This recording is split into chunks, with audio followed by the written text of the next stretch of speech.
Tää on kummallista, että meillä nämä herrat ja vanhat puolueet sanoivat, että nyt on väärä mielipide. Ei tietenkään ole. Politiikassa ei ole kellään väärä mielipide kuin se on oma.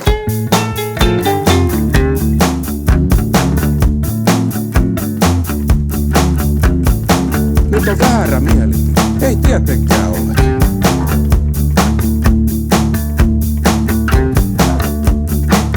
Tää on kummallista, että meillä nämä herrat ja vanhat puolueet sanoivat, että nyt on väärä mielipide. Ei tietenkään ole. Politiikassa ei ole kellään väärä mielipide kuin se on oma.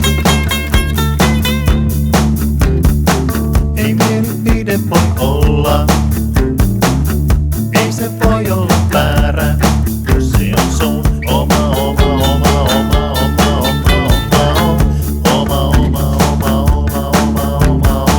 Homofobia, homofobia, homofobia, homofobia, homofobia, homofobia, homofobia, homofobia.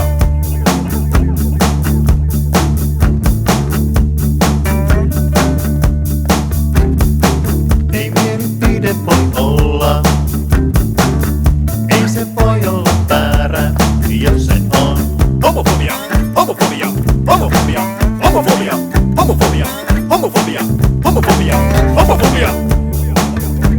Tää on kummallista, että meillä nämä herrat ja vanhat puolueet sanoivat, että nyt on väärä mielipide. Ei tietenkään ole. Politiikassa ei ole kellään väärä mielipide kuin se on. Ei se voi olla väärä. Ei mielipide voi olla väärä, jos se on sun kulttuuris oma. Yhteisös oma. Vaino, vaino, vaino, vaino, vaino, vaino, vaino, vaino. Nyt on väärä mielipide. Ei tietenkään ole. Yksi suvaitsee kaiken ja toinen on perussuomitimpa. Epätodennäköinen on näiden ääripäiden kahden kimppa, mutta samasta punkasta ja silti tapaa. Tää avioliitto tuli puiden takaa. Nyt on väärä mielipide. Ei tietenkään ole. Kun se on.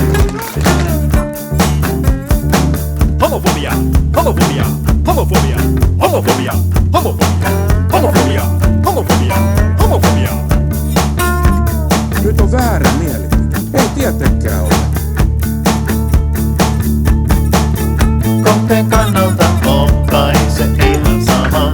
Yksilöitä vai yhteisö sortajana. Yksi kusipäätä, kaksi kusipäätä, kolme kusipäätä, monta kusipäätä. Yksi kusipäätä, kaksi kusipäätä, kolme kusipäätä, monta kusipäätä. Yksi kusipäätä, kaksi kusipäätä, kolme kusipäätä, monta kusipäätä. Yksi kusipäätä, kaksi kusipäätä, kolme kusipäätä, monta kusipäätä. Yksi kusipäätä, kaksi kusipäätä, kolme kusipäätä, monta kusipäätä.